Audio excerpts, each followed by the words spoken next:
Hi friends, welcome back to my channel. ಇವತ್ತಿನ ವಿಡಿಯೋದಲ್ಲಿ ಗರ್ಭಿಣಿ ಸ್ತ್ರೀಯರಿಗೆ ಒಳ್ಳೆ ರೀತಿಯಾಗಿ ಮಗು ಬೆಳವಣಿಗೆ ಆಗಬೇಕು, ಮತ್ತು ವೆಯ್ಟ್ ಮ್ಯಾನೇಜ್ಮೆಂಟ್ ಆಗಬೇಕು, ಮತ್ತು ರಕ್ತ ಚೆನ್ನಾಗಿ ವೃದ್ಧಿ ಆಗಬೇಕು, ಪ್ರೋಟೀನ್ ಚೆನ್ನಾಗಿ ಸಿಗಬೇಕು, ಮಗುವಿನ ಎಲ್ಲ ಬೆಳವಣಿಗೆನೂ ತಡೆ ಇಲ್ಲದೆ ನಡಿಬೇಕು. ನಮಗೂ ಅಷ್ಟೇ ಯಾವುದೇ ರೀತಿ ಎಕ್ಸ್ಟ್ರಾ ಫ್ಯಾಟ್ ಸೇರದೆ ದೇಹ ಬಂದು ಸ್ಥಿರವಾಗಿರಬೇಕು, ಒಳ್ಳೆ ಎನರ್ಜಿಟಿಕ್ ಆಗಿರಬೇಕು ಅಂದರೆ ನಾನು ಹೇಳುವಂತಹ ಈ ಒಂದು ಪದಾರ್ಥವನ್ನು ನೀವು 3 ದಿನಕ್ಕೊಂದ್ಸಲಿ ಇಲ್ಲ ದಿನ ತಿಂದ್ರೂ ಪರವಾಗಿಲ್ಲ. ಒಳ್ಳೆ ರೀತಿಯಾಗಿ ನಾನು ಹೇಳಿರುವಂಥ ಈ ಎಲ್ಲ ವಿಷಯಗಳು ನಿಮಗೆ ಒಳ್ಳೆ ರೀತಿಯಾಗಿ ನಡೆಯುತ್ತೆ. ಏನಪ್ಪ ಅಂತಂದರೆ ಬ್ಲ್ಯಾಕ್ ರೈಸು. ಸೊ ಈ ಬ್ಲ್ಯಾಕ್ ರೈಸಲ್ಲಿ ತುಂಬಾ ಪೌಷ್ಟಿಕಾಂಶ ಇದೆ. ಇದರಲ್ಲಿ ಹೆಚ್ಚಾಗಿ protein, fibre, iron content, magnesium ಜಾಸ್ತಿ ಇದೆ, ಕ್ಯಾಲ್ಶಿಯಂ ಜಾಸ್ತಿ ಇದೆ.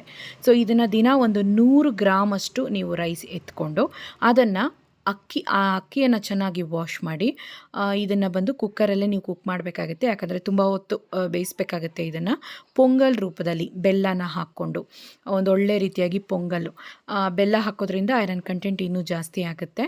ಸೊ ಚೆನ್ನಾಗಿ ಅಕ್ಕಿಯನ್ನು ಅನ್ನದ ರೂಪದಲ್ಲಿ ಬೇಯಿಸಿ ಅದಕ್ಕೆ ನೀವು ಬೆಲ್ಲ, ಏಲಕ್ಕಿ ಪುಡಿ, ಕೊಬ್ಬರಿ ಎಲ್ಲ ಮಿಕ್ಸ್ ಮಾಡಿ ನೀವು ಪೊಂಗಲ್ ರೂಪದಲ್ಲಿ ತಗೋಬೋದು. ಇಲ್ಲ ಅಂತಂದರೆ ನೆನೆಸಿ ಅದನ್ನು ರುಬ್ಬಿ ದೋಸೆಯ ರೂಪದಲ್ಲಿ ನಾರ್ಮಲ್ ದೋಸೆ ಮಾಡ್ತಿರಲ್ಲ ಆ ಥರ ದೋಸೆ ಮಾಡ್ಕೊಂಡು ತೊಗೊಳ್ಬೋದು. ಇಲ್ಲ ಅಂತಂದರೆ ನಾರ್ಮಲ್ ರೈಸ್ ಹಾಕಿ ಕುಕ್ ಮಾಡ್ಕೊಂಡು ತಿನ್ಬೋದು. ಆ್ಯಂಡ್ ನೆಕ್ಸ್ಟ್ ಬಂದು ನಾರ್ಮಲ್ ಖಾರ ಪೊಂಗಲ್ ಥರ ತಿನ್ಬೋದು. ಸೊ ಈ ರೀತಿ ಮಾಡೋದ್ರಿಂದ ನಿಮಗೆ ಹೆಚ್ಚಾದಂಥ ಒಂದು ಪ್ರೋಟೀನ್, ಕ್ಯಾಲ್ಶಿಯಂ ಅವತ್ತಿನ ದಿನಕ್ಕೆ ಚೆನ್ನಾಗಿ ಸಿಗತ್ತೆ.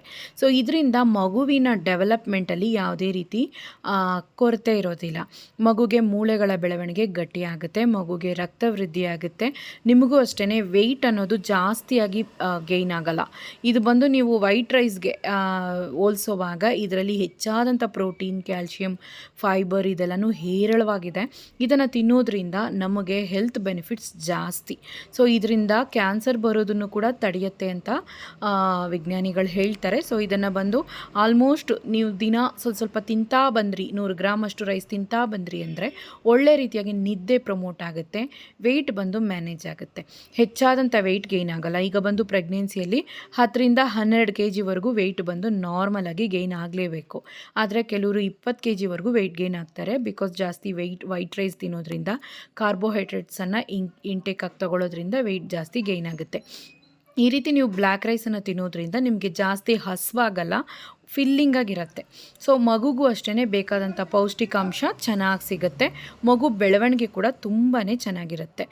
ಮಗುವಿನ ವೆಯ್ಟ್ ಕೂಡ ಸರಿಯಾದ ರೀತಿಯಲ್ಲಿ ಗೈನ್ ಆಗುತ್ತೆ, ಮತ್ತು ಮಗುಗೂ ರಕ್ತ ಬಂದು ವೃದ್ಧಿ ಆಗುತ್ತೆ. ಫೈಬರ್ ಅಂಶ ಜಾಸ್ತಿ ಇರೋದ್ರಿಂದ ನಿಮಗೆ ಕಾನ್ಸ್ಟಿಪೇಷನ್ ಅನ್ನೋದು ಕೂಡ ರಿಲೀವ್ ಆಗುತ್ತೆ. ಮಗುವಿನಲ್ಲಿ ಹೊಸ ಬ್ಲಡ್ ಸೆಲ್ಸ್ ಉತ್ಪತ್ತಿ ಆಗೋದ್ರ ಜೊತೆಗೆ ಮಗುವಿನಲ್ಲಿ ಒಂದು ಒಳ್ಳೆಯ ರೀತಿಯಲ್ಲಿ ಆರ್ಗನ್ ಡೆವಲಪ್ಮೆಂಟ್ ಬಂದು ತುಂಬಾ ಚೆನ್ನಾಗಿರುತ್ತೆ. ಮಗುಗೆ ಆಕ್ಸಿಜನ್ ಲೆವೆಲ್ ಎಲ್ಲನೂ ಚೆನ್ನಾಗಿ ಹೋಗಿ ಸೇರುತ್ತೆ. ಸೊ ಹಾಗಾಗಿ ಡೈಲಿ ಒಂದು 100 ಗ್ರಾಮ್ ಅಷ್ಟು ತಗೊಳ್ಳಿ. ಇದು kg 300 ರೂಪಾಯಿಂದ ಇದೆ. ಒಳ್ಳೆ ಕ್ವಾಲಿಟಿಯಾಗಿ ಆರ್ಗ್ಯಾನಿಕ್ ಆಗಿರುವಂತಹ ಒಂದು ಬ್ಲ್ಯಾಕ್ ರೈಸನ್ನು ನೀವು ತಗೊಳ್ಳಿ. ಒಂದು ವೇಳೆ ನಿಮಗೆ ಸುತ್ತಮುತ್ತ ಸಿಗಲಿಲ್ಲ ಅಂದರೆ ಅಮೆಝಾನ್, ಫ್ಲಿಪ್ಕಾರ್ಟಲ್ಲಿ ಅವೈಲೇಬಲ್ ಇದೆ, ನೀವು ಬಂದು ಬೈ ಮಾಡ್ಬೋದು. ನೀವು ಒಂದು ದಿನಕ್ಕೆ ಒಂದು 100 ಗ್ರಾಮ್ ಇಲ್ಲಾಂದರೆ 60 ಗ್ರಾಮ್ ಈ ಥರ ನಾರ್ಮಲ್ ಊಟದಲ್ಲಿ 1 ಟೈಮ್ ಇಲ್ಲ 2 ಟೈಮಲ್ಲಿ ತೊಗೊಳ್ಬೋದು. ಒಂದು ಒಳ್ಳೆ ರೀತಿಯಾಗಿ ನಿಮಗೆ ಬೇಬಿಗೂ ನಿಮಗೂ ಹೆಲ್ತ್ ಪ್ರೊವೈಡ್ ಆಗುತ್ತೆ. ಓಕೆ ಫ್ರೆಂಡ್ಸ್, ಟೇಕ್ ಕೇರ್, ಬಾಯ್.